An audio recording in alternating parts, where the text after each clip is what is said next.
Undercover boss orders breakfast at Cafe O freezes when waitress says she hasn't eaten in 2 days.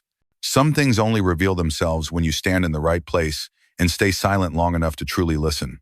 The sky was still faintly gray. The pavement was damp with night mist. A chill wind swept through, shaking the leaves outside the cafe, as if to greet the first customer of the day. Miles Donovan, 50 years old, CEO of the New Dawn Cafe chain, gently tugged the brim of his cap lower as he stepped off the wet sidewalk and into the shop.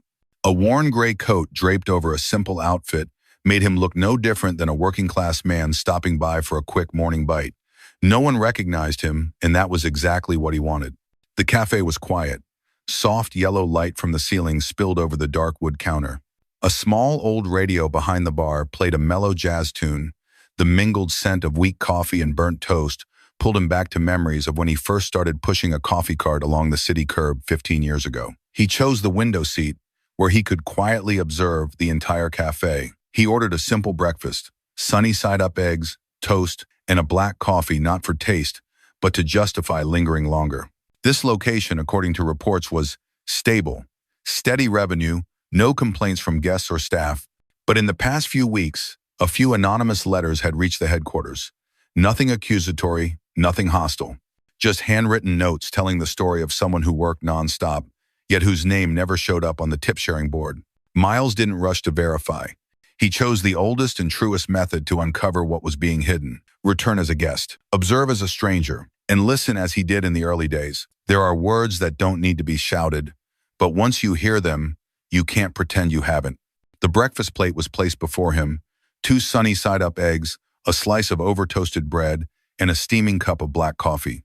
Lana, the young waitress, gently bowed as she set it down, saying nothing, offering only a polite smile before stepping away. Miles watched his gaze steady and quiet, never judging. The girl was so slender that her shirt collar hung a bit loose, as if the garment had been sewn for someone stronger. But Lana's movements were precise, swift, but not hurried, like someone long accustomed to exhaustion, yet careful not to show it. He initiated conversation. No pressure, no probing, just a gentle question enough to open a door. Morning shift must bring in some decent tips, huh? Lana paused slightly. She didn't look up. She simply shook her head, her voice barely louder than the soft jazz playing in the background. I haven't eaten since the day before yesterday. I have to save money. Each morning, I only dare drink water. Miles didn't respond right away, but his hand slowed as it held the coffee cup. He used to think the worst-case scenario was staff being dissatisfied with company policy. But now he saw something worse. Someone working hard, not having enough to eat yet still smiling and pushing through. Her words not long, not angry, not resentful. But they tore through the polished reports and struck directly at what he had once believed was stability. A kind person going hungry under a system he himself had built. Injustice doesn't always scream in crowds. Sometimes it lies silent behind a misprinted name. Miles stayed longer than planned. Not for the breakfast, but for every small action that was quietly redrawing the outline of truth. He ordered another coffee just to have a reason to linger. And he observed, Lana worked nonstop, greeting new guests whenever the door chimed softly, carrying trays, wiping tables, pouring water, all done swiftly yet gently. Each time a customer tipped via card, she smiled and thanked them, then quickly turned away, as if not expecting anything. But Miles noticed something that perhaps Lana had gotten so used to, she no longer saw it. The name Lana never appeared on any receipt. Every transaction recorded in the POS was tied to one single name, Kyle M., the young man who had stood behind the register since opening crisp shirt, earbuds in, scanner in hand. He hadn't left the counter once, hadn't delivered food, hadn't wiped a table, yet every single tip flowed to him. 8 and 16, table 2, 3.75 tip, Kyle M. 842, table 5, 400 tip, Kyle M. 7, table 3, 2.25 tip, Kyle M. Near the end of the morning shift, as Lana stepped into the back to get water, Miles followed. His voice was soft, almost casual. Do you remember all the tables you've served this morning? Lana froze for a moment, then nodded gently. She pulled from her apron a small notebook, its pages yellowed, the edges curled with time. Inside, rows of neatly handwritten entries, clear and meticulous. 748, table 1, $2.5. 825, table 4, $3. 858, table 6, $4.25. System log, Kyle M. The final page, written in red ink, with one line underlined, total 423.75 over 3 weeks. Lana didn't complain, didn't accuse. She simply said, I don't have access to the POS. Only the person at the counter gets an ID, but I write it down to remind myself I was here. Miles held the notebook, feeling his throat tighten. Not because of the numbers, but because of the silence of someone trying to hold on to fairness in the only way she had left. By recording, so she wouldn't feel invisible. And in that moment, he understood this wasn't a system error. It was a deliberate choice, a silent collusion between power and the silence forced into submission. Silence doesn't mean there's nothing to say. It means that in some places, speaking up equals being erased from every list. And they're saying, Miles didn't leave right after the conversation. He ordered another coffee to go and stood near the door, where he could see both the POS counter and the service floor. And then he saw what no report had shown. A middle-aged customer paid at table 4. Lana bowed and thanked them. A few minutes later, the POS screen showed table 4, 3.75 tip, Kyle M. Kyle had never touched that table, didn't know what the customer had ordered. Yet he was the one recorded as receiving the tip. A different employee just starting the afternoon shift whispered to Lana, don't ask too many questions. Kyle's management's guy. It wasn't said as a threat, but it was enough to make Lana pause. Miles heard it clearly, and he knew this was no longer a mistake. This was a structured hierarchy, where getting your name shown was a privilege, not a default. And people like Lana, no matter how much they did, could be erased from the system with a single denied ID. At the end of the shift, as Lana bid farewell to the last customer, she slumped into the wall-side chair, unscrewed the lid of her water bottle, and took a quick gulp. No food, no laughter, just exhaustion compressed beneath a faded apron. Miles didn't walk over. He just watched and silently wondered, how many more Lanas are quietly surviving in this system just to keep someone else's name showing up every day? In the notebook Lana held next to all the old figures was a blank page, nothing written on it. But to Miles, that blank page was the very thing that woke him up. Because when a worker has to handwrite proof of their existence, the system has clearly stopped being run by a heart. A system has no right to make someone invisible just because they're not on the list of chosen ones. 9:03 a.m., exactly 1 week later. No more disguise, no more weathered coat or low-capped hat. Miles Donovan walked into the suburban branch of New Dawn Cafe in a simple suit, neatly combed silver hair, and the silence that carried the weight of an oncoming storm. No one in the cafe recognized him until he walked straight to the counter. Kyle was there still in his crisp white shirt, headset on, fingers gliding across the POS like a model floor coordinator. The shift manager, Miss Sienna, was seated in the back checking delivery logs, not looking up, not paying attention to who just walked in. Miles said nothing. He pulled a USB drive from his coat pocket and plugged it directly into the POS system. The pause screen immediately switched. Footage from the ceiling camera, Lana carrying a tray, bending down to serve table 6. The customer pulls out a card and leaves a tip. A few seconds later, Kyle approaches the POS, inputs the details, confirms the transaction. Screen shows, table 6, 500 tip, Kyle M. Lana wasn't recorded. Again. Next scene, audio from the break room.